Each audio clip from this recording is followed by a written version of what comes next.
দুনিয়ার সব মায়েরাই মিথ্যাবাদী। এইসব তুমি কি কও? ও ঠিকই কইছি। ছোটবেলায় যখন খেলতে যাইতাম তখন দূর থেকে আমার মায় আমার ডাইকা কইত, কাছে আয়, তোরা কিছু কমু না। আর কাছে আইলে দূরে মায়ের দিত।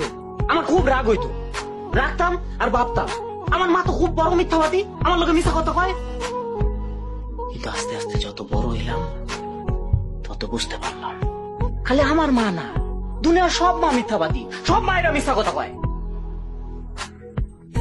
জানো মিনু, পাতিলে ভাত না থাকলে দুনিয়ার সব মায়েরাই তোমার একই কথা বলতো, কবে আমার তো খিদা নাই, বাজার থেকে ফল মিষ্টি এগুলা কিনে আনবে।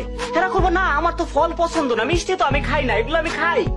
মায়ের গো চোখে কান্না আসলে তুমি যদি জিজ্ঞেস করো মা কান্দো কে, বলো না আমি কই কান্দাছি, আমার তো চোখে কি জানি একটা পড়ছে। সব মিথ্যা, খালি মিথ্যা কথা বলে।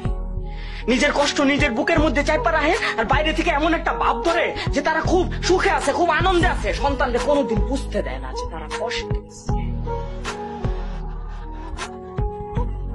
থাক, তুমি কাইন্দো না। না না আমি কানমু কে, কার লোকে কানমু? হ্যাঁ, খারাপ মানুষের লোক, একটা মিথ্যাবাদী মানুষের লোক মা জাতটাই খারাপ। তারা স্বার্থ বোঝে না, তারা অর্থ বোঝে না, তারা লোভ বোঝে না, তারা শুধু বোঝে নিজের স্বার্থ, সন্তানের স্বার্থটা বোঝে। সন্তানের স্বার্থ তার কাছে সবচেয়ে বড় স্বার্থ। কান্দুন, আমি একদম কান্দুন, খারাপ লোকের লোকে কান্দু। পৃথিবীর সব মা গুলো খারাপ, মিথ্যাবাদী। আমার মা যেমন মিথ্যাবাদী, পৃথিবীর সব মা মিথ্যাবাদী।